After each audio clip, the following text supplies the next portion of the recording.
Arquiviajeros, el Art Nouveau, uno de los temas más interesantes para poder reflexionar, para poder intercambiar, para poder armar una clase magistral. Lo vamos a dividir en dos módulos. El primero, los orígenes, y el segundo, el Art Nouveau en Buenos Aires.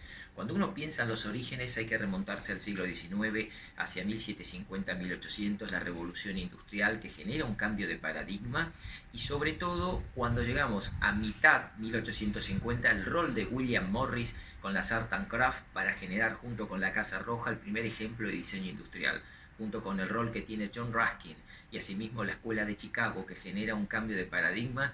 Llegamos a 1890 donde nos vamos a cruzar con referenciales importantes como son Antonio Gaudí, el modernismo catalán, Ulbricht, Wagner y Hoffman, que es lo que es el secesión vienesa, y todo lo que sería Mackintosh con la escuela de Glasgow, sin mencionar a Víctor Horta y Van de Wilde como los referenciales en Bruselas. Pienso en la Casa Milá, en esa obra expresionista, en ese manejo formal y en esa ruptura de ochava y cúpula. Pienso también en las estaciones Karplas de Otto Wagner, que generan una forma geométrica, hasta diría casi paladiana en el manejo de las formas, donde el Nouveau y el modernismo se nota más en el repujado de los bajorrelieves.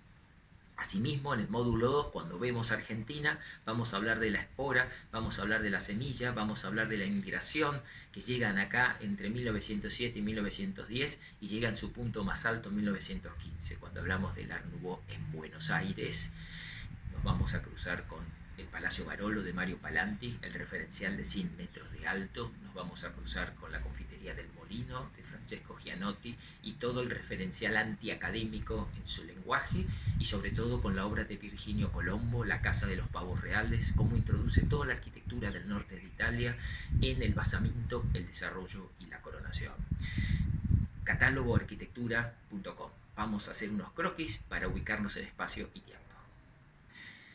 Arquiviajeros, como siempre, nuestra máxima es: si no lo dibujo, no lo entiendo. Cuando hablamos del Art Nouveau, nos vamos a ubicar entre 1850, podemos tirar un corte en 1890, el referencial más importante que es la Primera Guerra Mundial, 1914-1918.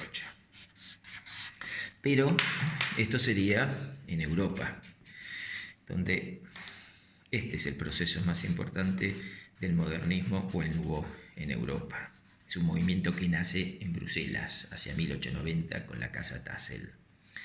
Pero cuando lo bajamos a Argentina, tenemos que movernos en una curva temporal diferente, entre 1907 y yo diría el centenario de 1910, y en nuestro país llega a picos estilísticos entre el 25 y el 30. Pónganse a pensar ustedes que en el 29 llega Le Corbusier, y con Le Corbusier hay una inyección de racionalismo, entonces estamos como un desfasaje temporal. Hablábamos de la Casa Milá, con todo ese movimiento formal que tiene, y rompe de alguna manera la cúpula y todo lo que serían los elementos historicistas, y sobre todo la presencia del plano como la ochava. Al generar ese movimiento se acerca a la ruptura propiamente dicha de lo que sería la historicidad. Mismo cuando hablábamos de Wagner, uno mira de frente las estaciones Karplatz y sigue teniendo una lectura de plano bien diferenciado, con un cuerpo central conformando lo que sería un tríptico paladiano, un Art Nouveau más geométrico, un Art Nouveau mucho más orgánico. Cuando llegamos acá a la Argentina, uno se pone a pensar en el skyline de lo que sería en Corte la Avenida de Mayo, y de golpe en Avenida de Mayo, en 1370, aparece ese edificio paradigmático con esas formas que está superando los 100 metros de altura cuando el entorno nos tiene en 37 metros, generando con Mario Palanti esa ruptura de una avenida historicista.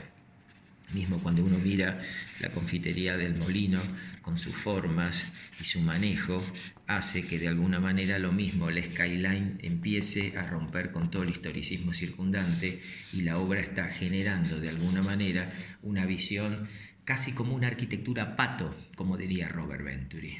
Asimismo, Colombo, en la Casa de los Pavos Reales, vuelve a tomar el basamento, desarrollo, coronamiento, empieza a utilizar elementos en el coronamiento que nos recuerda a la arquitectura gibelina del norte de Italia, y empieza a utilizar el arco de medio punto a modo de bíforas, en donde empieza a conformar el legendario triforio que nos recuerda a las arquitecturas lombardas. El Art Nouveau en Buenos Aires, sus orígenes en Europa. 2 módulos. Todo esto, catálogoarquitectura.com. Ingresen y adquieran vuestra entrada.